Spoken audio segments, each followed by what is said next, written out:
Este día quiero introducir una nueva serie titulado Consolados para Consolar. Si hay algo que necesitamos en este tiempo, muchas familias que han estado experimentando crisis, es consuelo y consuelo divino.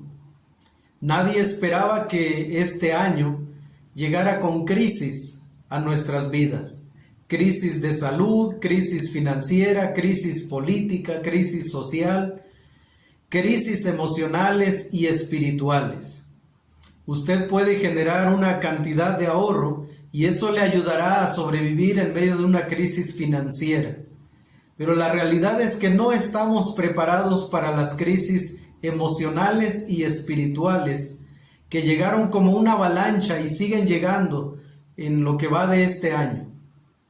Nadie está esperando que un familiar parta durante este tiempo, pero la realidad es que este año se han ido muchísimas personas, conocidos, compañeros de trabajo, vecinos, amigos, familiares, ya no están con nosotros y su partida ha generado tremenda crisis en la vida de muchas familias. ¿Qué es una crisis? Una definición dice que es un cambio profundo y de consecuencias importantes en un proceso o una situación o en la manera en que estos son apreciados. Otra definición dice que es un cambio importante en el desarrollo de un proceso que da lugar a una inestabilidad. Las crisis están a la vuelta de la esquina. Por eso es que necesitamos consuelo para esos momentos. La serie tiene el propósito de ofrecer palabras de esperanza, herramientas que Dios nos ha dejado en su palabra, para que nosotros podamos consolar a otros.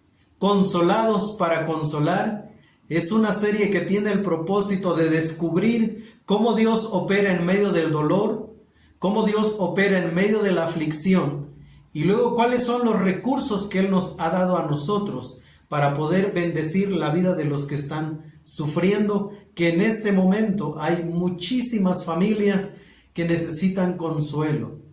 Hay muchas madres que están quedando viudas, hay muchos padres que han quedado viudos, nietos que han perdido a sus abuelos sin la posibilidad de poderse despedir. Hay jóvenes que han partido en medio de esta pandemia. ¿Cómo consolar a los que sufren? Una crisis generalmente implica la pérdida temporal de la facultad de reaccionar o hacer frente a las cosas con la suposición de que esta alteración de la función emocional es reversible. Si hay alguien en la Biblia, en el Nuevo Testamento, si hay un personaje aparte de Jesús que puede hablarnos de las crisis a lo largo de su vida, ese alguien es el apóstol Pablo. Su vida cristiana comenzó con una crisis. Nosotros leemos acerca de esa crisis en Hechos capítulo 9. Vemos que él tenía planes de vida. Él tenía proyectos religiosos, proyectos a nivel personal. Él era un hombre ambicioso. Y en medio de esa proyección de vida, tiene un encuentro con el Señor en su camino a Damasco. Y ahí comienza la primera crisis, una crisis religiosa. Él comienza con dos preguntas. ¿Quién eres, Señor? ¿Y qué quieres que yo haga? Aquí cambia, viene una crisis emocional, espiritual, pero también una crisis física que le mantuvo ciego durante un tiempo y tuvo que depender de otros. Y a lo largo de su vida cristiana, el apóstol Pablo fue de crisis en crisis. Una y otra vez encontramos en el Nuevo Testamento testimonios acerca de las aflicciones que él padeció. Pero él aprendió a encontrar propósito en medio de ese sufrimiento, esos momentos que producen inestabilidad, y nos compartió profundas lecciones. En la porción que nuestro hermano Isaac ya leyó hace algunos momentos, que es donde vamos a partir el día de hoy, así que abra sus Biblias en 2 Corintios, capítulo 1, y voy a permitirle permitirme leer los versos 3 y 4. Segunda carta a los Corintios, capítulo 1, versos 3 y 4, y dice así: Bendito sea el Dios y Padre de nuestro Señor Jesucristo, Padre de misericordias y Dios de toda consolación, el cual nos consuela en todas nuestras tribulaciones, para que podamos también nosotros consolar a los que están en cualquier tribulación, por medio de la consolación con que nosotros somos consolados. Ya usted puede ver cuál es el tema central de estos dos versículos: consuelo para consolar. Y por lo menos nosotros, a manera de introducción, quiero compartir con ustedes 4 lecciones que el apóstol Pablo aprendió en medio del sufrimiento. Número 1, Dios se revela en medio de la miseria y el dolor humano como Padre misericordioso y fuente de todo consuelo. Dios se revela en medio de la miseria y el dolor humano como Padre misericordioso y fuente de todo consuelo.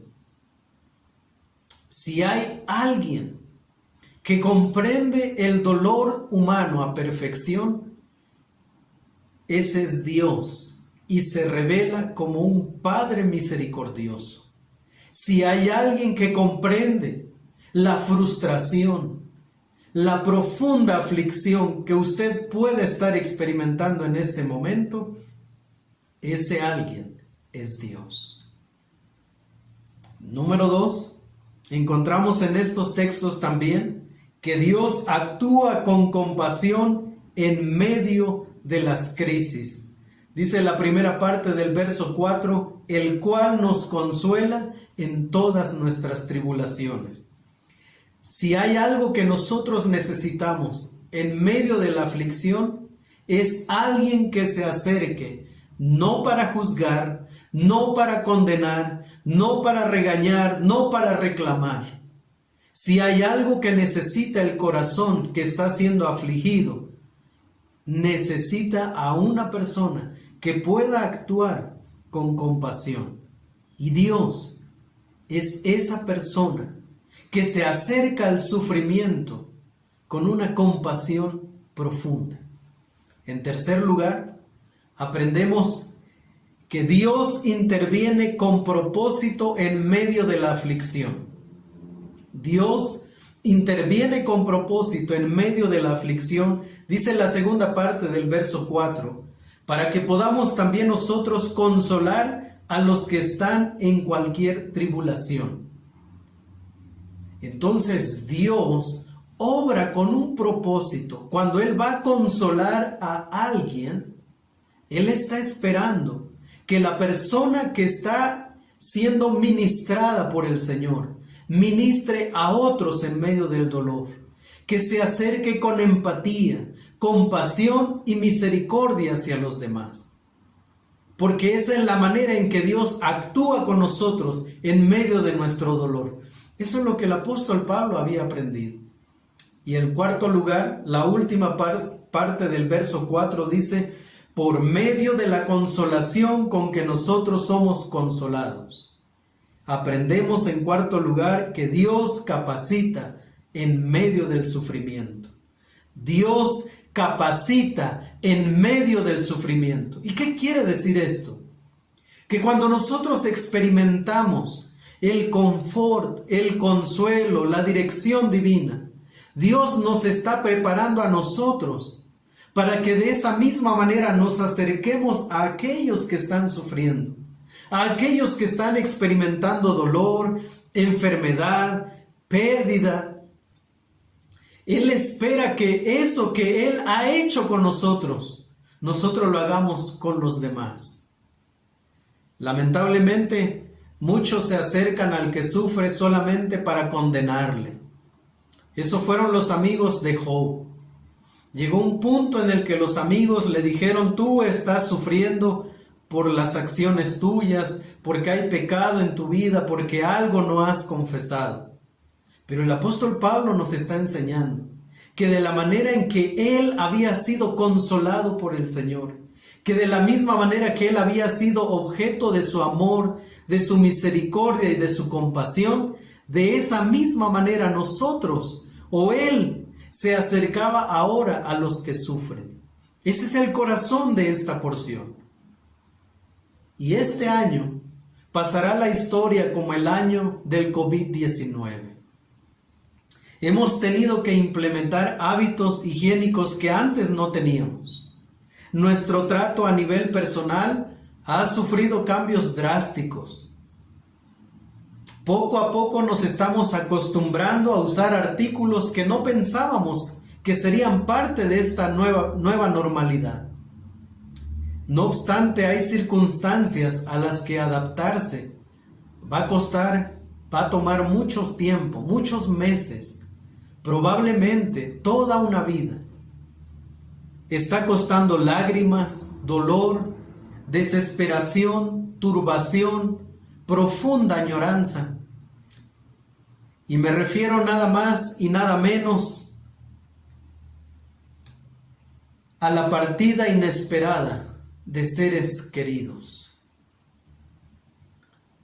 En cuestión de meses, personas queridas, estimadas, ya no están, se han ido.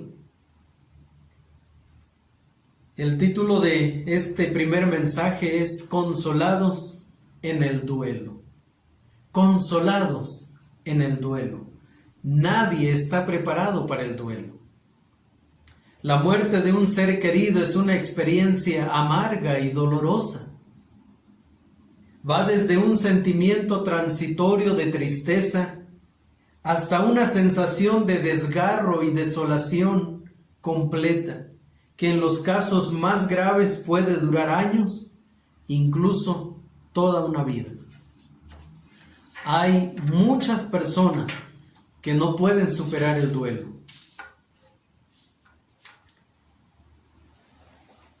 ¿Cuáles son algunas de las reacciones más comunes ante la muerte de un ser querido?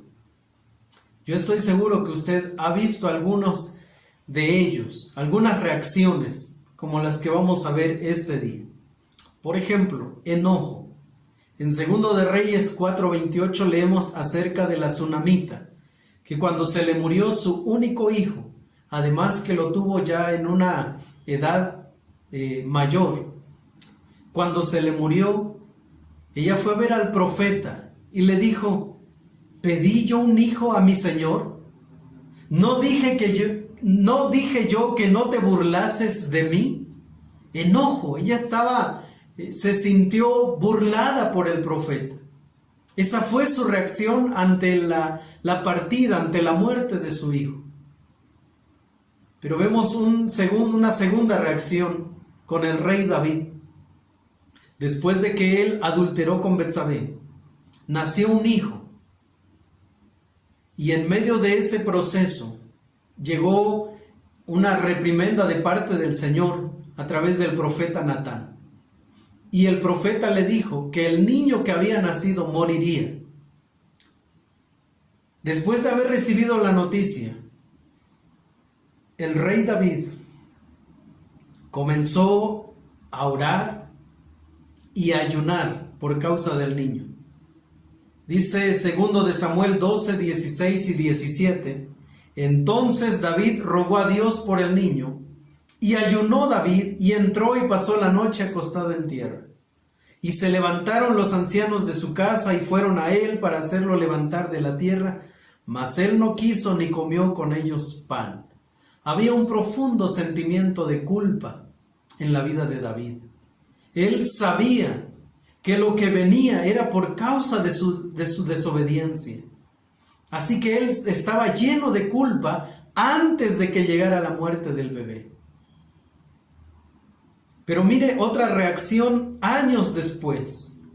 Cuando su hijo Absalón fue muerto, él tuvo una reacción de negociación. El mismo rey David ahora negociando la vida de su hijo, y dice así, en 2 de Samuel 18:33: Entonces el rey se turbó y subió a la sala de la puerta y lloró.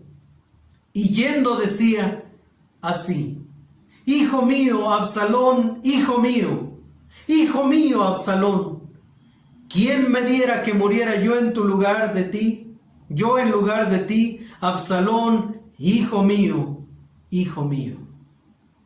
Probablemente usted ha visto un escenario de esta naturaleza. Quizá cuando un padre o una madre se acercan al ataúd de su hijo y comienzan diciéndole: Señor, ¿por qué te lo llevaste? Si estaba tan joven, si tenía una vida por delante, ¿por qué no me llevas a mí? Devuélveme a mi hijo. Esto es lo que él estaba haciendo, negociación. Pero vemos otra reacción con otro personaje que experimentó aflicción, profundo dolor. Y él, ante la muerte, reaccionó por medio de la aceptación. Su nombre es Job. Job 1:20 dice: Entonces Job se levantó y rasgó su manto y rasuró su cabeza y se postró en tierra y adoró. Job es un personaje que nos deja sin palabras. Job es ese hombre de una fe impresionante. Pero es un hombre con sentimientos tan profundos como lo vamos a ver en un momento más. Pero él adoró. Se levantó y rasgó su manto y rasuró su cabeza, y esto era en señal de profundo dolor. Pero él no dejó que sus sentimientos opacaran su visión respecto a Dios. Él sabía que Dios seguía siendo soberano, que Él es el Rey y que en sus manos está la vida y la muerte. Así que Él se postró y adoró. En Lucas 7:13 leemos acerca de la viuda de Naín, donde la encontramos llorando con un llanto profundo. Esa es otra reacción. Silencio es otra de las reacciones. Es otra reacción que tuvo Job. Activación física. Cuando una persona muere, algunos de sus familiares se activan físicamente. En el pueblo, cuando una persona muere, pues toda la gente se reúne, trae maíz, arroz, frijoles, café, leña. Y una costumbre de nuestra comunidad es que la familia doliente tiene que atender a los que vienen para acompañarles en medio de su dolor. Y eso significa darle de comer por lo menos a unas 200 o 300 personas, por lo menos. Eso implica que la familia tiene que hacer ciertos movimientos económicos y atender a las personas. Y muchas personas, mientras se está velando a la persona que ha fallecido, pues están muy activos, comienzan, van, vienen, hacen, están sirviendo café, están recibiendo a la gente, y luego uno escucha y la gente le dice: ya vete a descansar. Y dice: yo no tengo sueño, me siento con fuerza. Pero esa es una manera de reaccionar ante la partida de un ser querido. Y luego quiero compartir con ustedes, en segundo lugar, cuáles son algunas de las etapas. ¿Cuáles son algunas de las etapas del duelo? Para que nosotros por lo menos tengamos una idea general y tratemos de tener empatía con las personas que están viviendo el duelo. A veces a los 2 meses se le dice: pues ya murió hace 2 meses, ya, o sea, deja de llorar. Recuerde que no todos reaccionamos igual. Algunos cristianos se atreven y dicen: ¿que no confías en Dios? Pues ya está mejor, ya dejó de sufrir, ya cálmate. Eso es por falta de empatía. Así que, ¿cuáles son algunas etapas del duelo? La primera es el impacto. En esta fase aparece fundamentalmente un embotamiento afectivo, sentimientos de irrealidad. Cuando la persona dice: no puede ser, cuando no acepta que la persona se ha ido. Entonces van y sacuden, ¿verdad?, el cuerpo de la persona fallecida y le dicen, levántate, despierta, y no aceptando que la persona se ha ido. Incredulidad y otras reacciones, ¿verdad? Y en este tiempo a mucha gente se le está dando una noticia inesperada. Están días, quizás horas afuera de un hospital y de repente sale el personal médico y ya en frío les dicen, su familiar acaba de fallecer. Y en ese momento el mundo se les derrumba. En ese momento viene propiamente el momento del impacto y ¿qué hacemos? ¿Verdad? Y la primera reacción es de muchos, de incredulidad, de no puede ser, déjenme ver a mi paciente. La segunda etapa es anhelo y languidez. Anhelo y languidez. Una persona que ha perdido el ánimo, que amanece y no quiere consumir alimentos, no se descuida en su persona, ya no se arregla, no quiere ver a nadie, no quiere hablar con nadie, no quiere socializar. Generalmente son largos periodos de pena y anhelos intercalados con otros de ansiedad y tensión. Se puede añadir a esta confusión emocional sentimientos de ira, de rechazo, probablemente de rechazo a Dios, de rechazo a la otra persona. Si lo hubiéramos llevado pronto al hospital, si tú hubieras autorizado, si tú lo otro, y comienza. La persona se puede sentir insegura y con la sensación de estar esperando cualquier desastre de un momento a otro. Es decir, se enteró que un vecino se le dio el COVID-19 y falleció. Ya falleció un tío cercano, entonces ahora se entera de que alguien muy cercano a él, papá, mamá, hijos o hermanos, también ya tiene COVID y está esperando esa noticia. Es una etapa donde las malas noticias ya se esperan. La tercera etapa es la desorganización y desesperación. Es decir, disminuye la intensidad emocional y aparecen amplios periodos de apatía y desesperación. Todos los deseos se ven disminuidos y se prefiere no mirar al futuro.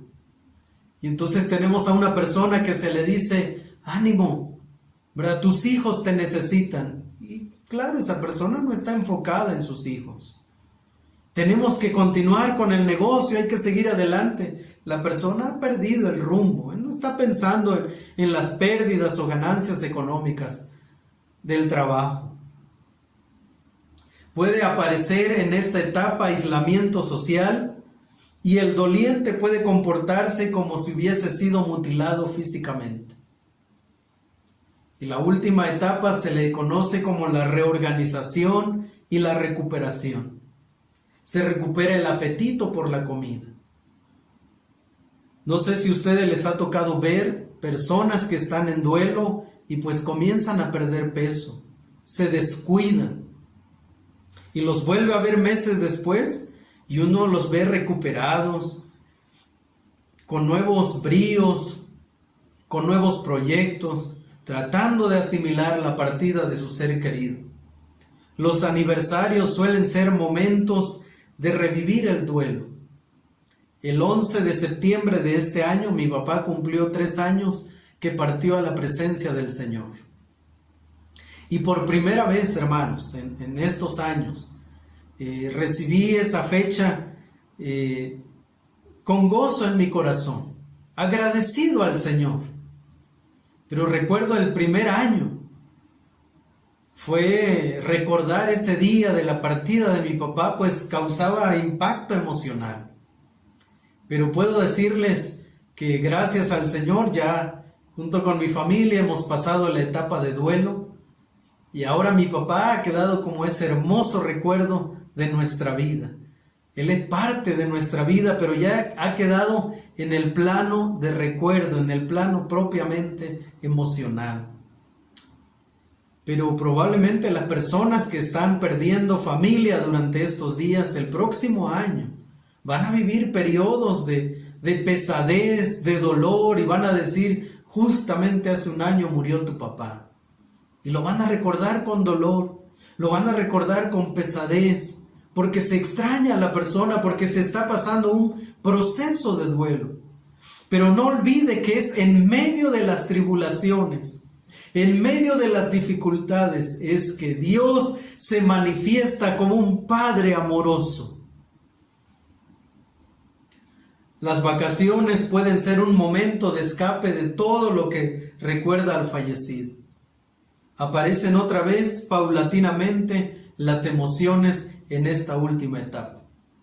Los especialistas en la salud mental dicen que va hasta los 2 años un proceso de recuperación del duelo.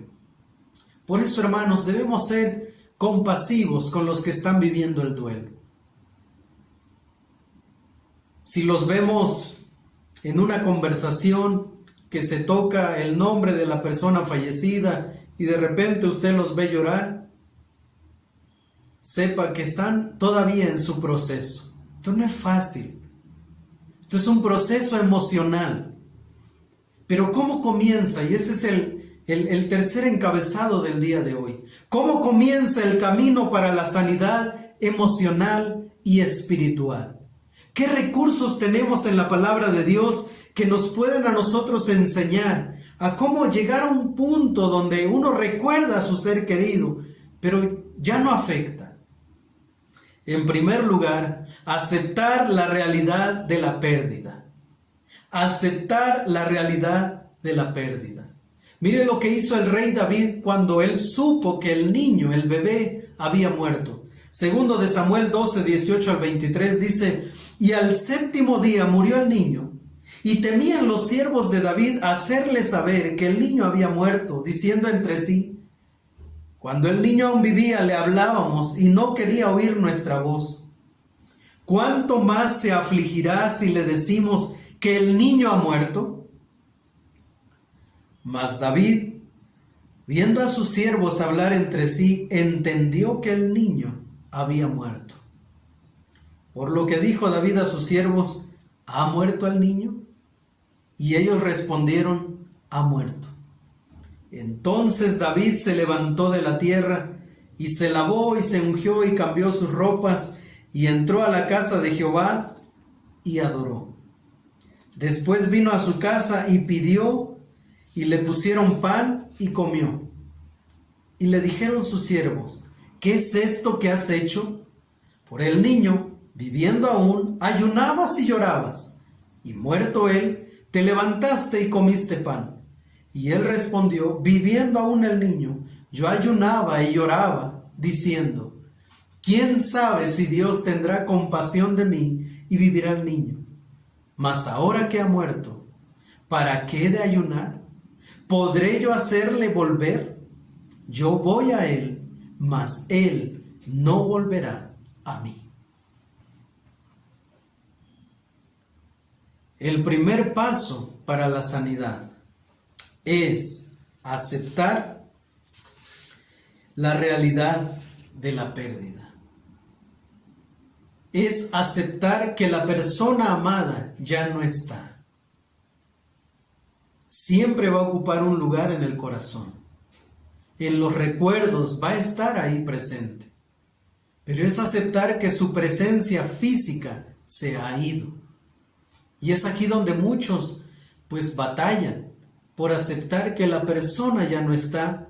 Algunos dicen: es que yo no voy a poder continuar sin él, sin ella. Yo no sé cómo voy a vivir sin él, sin ella. Y yo no sé si voy a poder lograr los proyectos que tenemos. Yo no sé si voy a poder. Y comienzan entonces, porque ellos no están aceptando que la persona físicamente ya no está, se ha ido. Y nosotros vemos aquí que para los servidores de David, esto sonó como: a ver, ¿qué te pasa, David? ¿Verdad? ¿Qué pasó? Y él se levanta y dice: bueno, no hay nada que hacer. Yo oré, ayuné, lloré y pidiendo clemencia. Pero Él ya no está. Yo debo continuar con mi vida. Yo voy a Él. Es decir, yo también voy a morir. Mas Él no volverá a mí. De donde Él está, en ese lugar, no va a salir. Él no va a regresar. Más bien yo voy a la tierra de los muertos. En segundo lugar, expresa tus emociones y el dolor de la pérdida. Esto es muy importante, hermanos. Expresa tus emociones y el dolor de la pérdida. Como ya vimos hace unos minutos, Job era un hombre que en medio de todo el dolor y la aflicción que él experimentó, dice el texto que él se postró y adoró.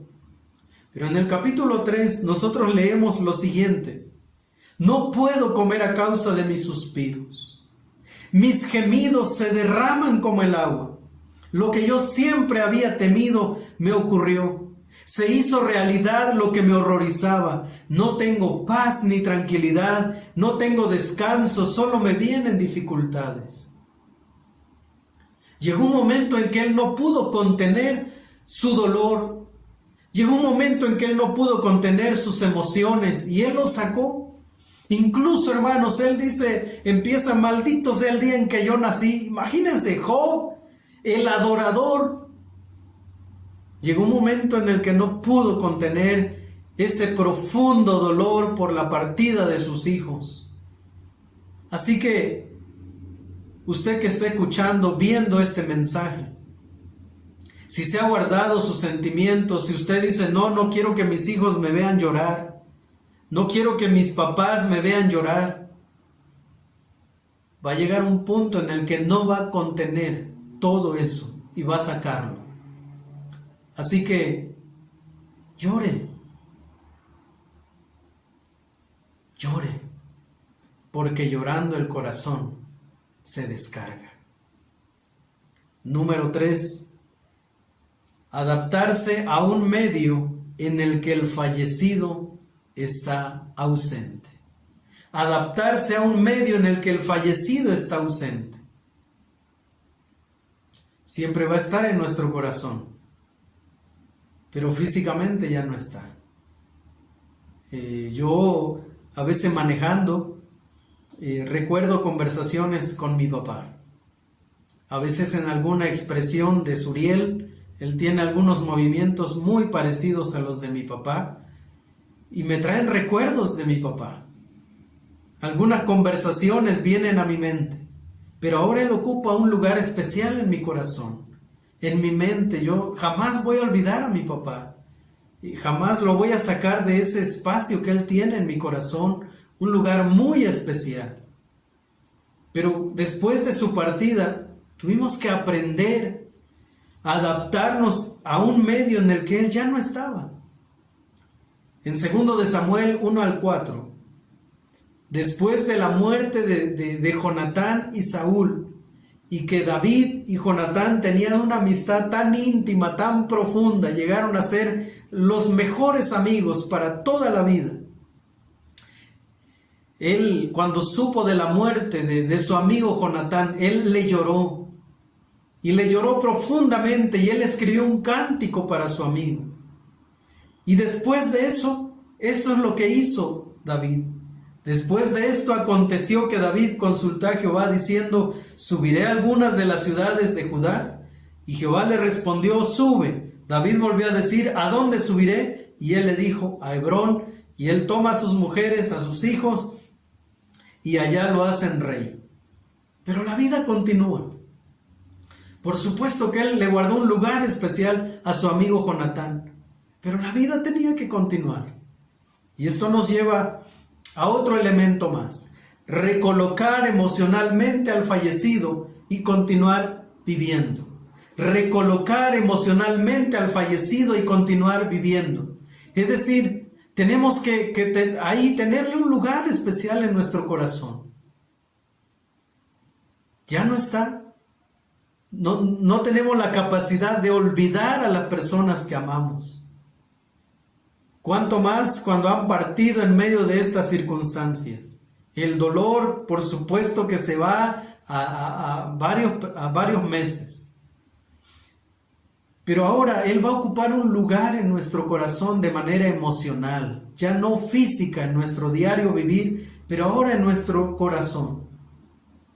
Después de la muerte de Sara, leemos en Génesis 24 que Abraham toma a uno de sus siervos y le manda a buscar una esposa para su hijo Isaac. Es decir, ya no está Sara, pero ahora él tenía que hacer algo para continuar la vida. Y queridos hermanos, yo sé que hablar de esto cuando la muerte de un ser querido está fresco es como decir, no, yo creo que no voy a poder llegar a esa etapa. Por supuesto, claro que va a llegar. Conforme pasa el tiempo, usted va a ir aceptando que la persona no está. Usted va a tener que adaptarse a esas circunstancias. Y para eso Dios nos ha dado algunos recursos divinos de cómo sobreponernos al dolor del duelo. Ante la partida de un ser querido, ¿cuáles son los recursos que Dios nos ha dado? Número 1, en Dios tenemos a un Padre misericordioso y compasivo, como ya leímos en 2 Corintios versos 3 y 4, que Dios es un Padre de misericordias y Dios de toda consolación.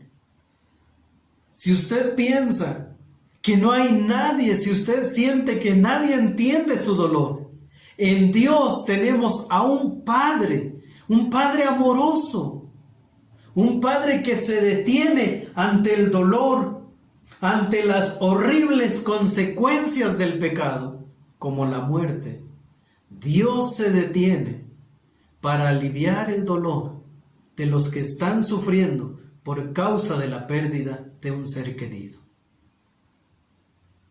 Déjese ministrar por Dios. Él es un Padre compasivo. El Señor Jesucristo, en segundo lugar, experimentó profunda aflicción y en Él tenemos consuelo. Experimentó profunda aflicción y en Él tenemos consuelo. Hebreos 4:14 al 16 dice: por tanto, teniendo un gran sumo sacerdote que traspasó los cielos, Jesús el Hijo de Dios, retengamos nuestra profesión, porque no tenemos un sumo sacerdote que no pueda compadecerse de nuestras debilidades, sino uno que fue tentado en todo según nuestra semejanza, pero sin pecado. Acerquémonos pues confiadamente al trono de la gracia para alcanzar misericordia y hallar gracia para el oportuno socorro en esos momentos que usted sienta que no puede continuar más, en ese momento en que usted piense que su vida terminó en el momento en que sepultó a su ser querido. Recuerde que podemos hallar gracia para el oportuno socorro ante ese trono maravilloso que ahora está dispuesto para nosotros. En tercer lugar, otro recurso es el Espíritu Santo que fue enviado para confortar en momentos de profunda aflicción. El Espíritu Santo fue enviado a nosotros precisamente para consolar en momentos de dolor. En Juan capítulo 16, versos 6 y 7 dice así: antes, por eso os he dicho estas cosas, porque os he dicho estas cosas, tristeza ha llenado vuestro corazón. Pero yo os digo la verdad, os conviene que yo me vaya, porque si no me fuere, el Consolador no vendría a vosotros, mas si me fuere, os lo enviaré. El que fue enviado para estar al lado de, ya fue enviado para nosotros. Y Él ha sido puesto para confortar, para consolar, para extender su brazo para el que está sufriendo y decirle: aquí estoy, yo entiendo tu dolor, vamos adelante, Esa es la función del Espíritu Santo. Pero también Dios nos ha dejado su palabra, hermanos. Es otro recurso que nosotros podemos encontrar como un recurso divino. En Isaías capítulo 43 es un texto muy conocido. Isaías 43 versículo 2 dice así: cuando pases por las aguas, yo estaré contigo, y si por los ríos, no te anegarán. Cuando pases por el fuego, no te quemarás, ni la llama arderá en ti. Cuando sientas que esos momentos están llegando y que no hay ya esperanza, que no hay fuerzas, Dios en su palabra ha prometido su presencia. Hace unos momentos cantamos acerca de ese poderoso gigante que está a nuestro favor.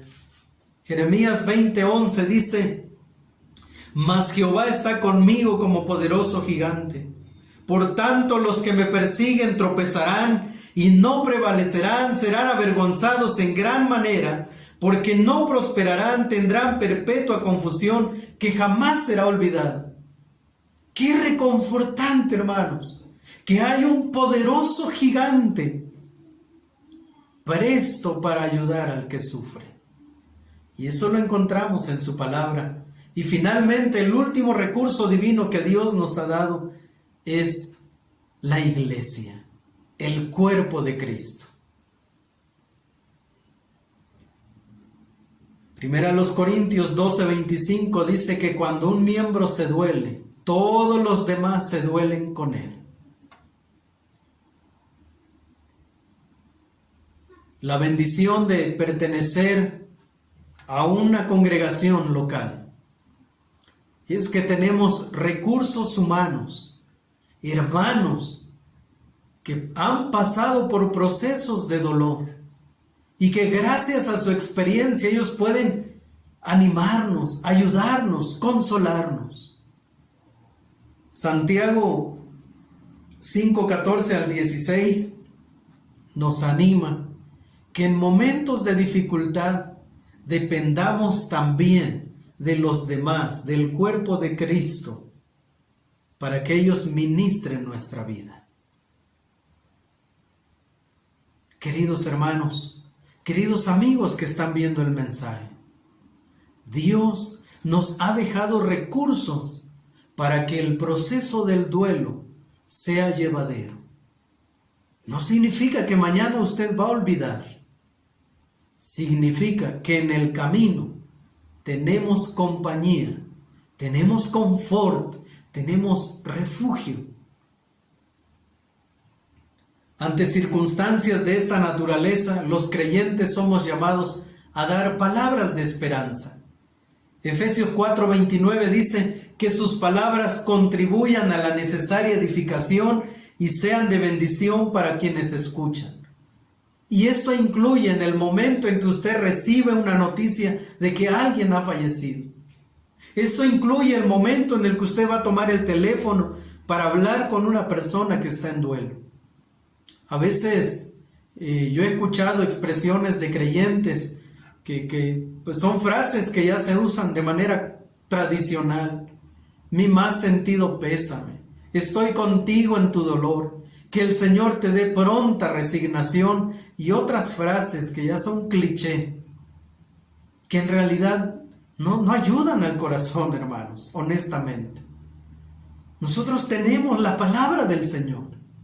Nosotros debemos y podemos dar palabras de esperanza. Si usted no sabe qué decir en el momento que se entera del fallecimiento de una persona, si es de un hermano, quizá lo mejor que puede hacer es tomar el teléfono y decirle: hermano, no sé qué decirte, pero me gustaría orar contigo. Así que permíteme un minutito de tu tiempo, yo voy a orar. Y en ese momento usted puede pedir consuelo, dirección, paz, confort para la persona que está en duelo. Quizá usted puede decirle: hermano, yo voy a estar orando por usted, para que el Señor en medio de este proceso, pues, le conforte, ¿verdad? Que le guíe, le sostenga en este proceso que usted va a vivir. Los amigos de Job le ayudaron muchísimo mientras estuvieron en silencio. Cuando decidieron abrir su boca, le hicieron más daño a Job. Y ellos, imagínense, viajaron de tan lejos para consolarlo y terminaron haciendo su duelo, un duelo terrible, un duelo doloroso, porque se pusieron como jueces para Job. Seguro tú esto, seguro lo otro, por eso tus hijos se murieron. Hermanos, no seamos como los amigos de Job. Si vamos para guardar silencio, estemos ahí. Pero si vamos a ir para condenar, bueno, creo que eso no es parte de lo que el Señor quiere que nosotros hagamos en medio de la tribulación de otros. Segunda a los Corintios 1, 3 y 4. Bendito sea el Dios y Padre de nuestro Señor Jesucristo, Padre de misericordias y Dios de toda consolación, el cual nos consuela en todas nuestras tribulaciones, para que podamos también nosotros consolar a los que están en cualquier tribulación, por medio de la consolación con que nosotros somos consolados por Dios. Queridos hermanos, amigos que están experimentando un proceso de duelo, Dios quiere revelarse a ustedes como ese Padre de misericordias y Dios de toda consolación. Dios quiere usar su palabra, Dios quiere usar al cuerpo de Cristo para ministrar a su vida y traer paz a su corazón. Queridos hermanos, estamos orando por los que han perdido algún familiar. A veces no hay palabras, pero queremos que sepan que la iglesia está unida en oración, clamando para que este proceso sea diferente y que ustedes puedan vivir a la luz de la esperanza que Dios nos ha dado. Queridos hermanos, que Dios los bendiga. Que la fortaleza del Señor esté siempre en sus vidas, que les conceda una excelente semana. Y si en algo los pastores podemos servirles, queremos que sepan que estamos en la mejor disposición. Vamos a orar. Padre misericordioso, Dios de toda consolación, que obras con propósito en medio de momentos oscuros para nosotros, que obras con poder, con ternura y compasión, lleno de misericordia. Dios bondadoso, gracias, porque en medio del dolor te muestras con un silbo suave y apacible para hablar a nuestro corazón, porque el Espíritu Santo da testimonio a nuestro espíritu de que somos tus hijos. Señor, ponemos en tus manos a quienes estén pasando por un proceso de duelo. Confiamos en que los hijos tuyos que han partido, confiamos en que los muertos en Cristo resucitarán primero. Te alabamos, Señor, por tu amor inmerecido y te damos gracias por haber enviado a tu Hijo Jesucristo a morir en la cruz en nuestro lugar. Y en su nombre maravilloso te damos gracias. Amén y amén. Que Dios los bendiga, hermanos.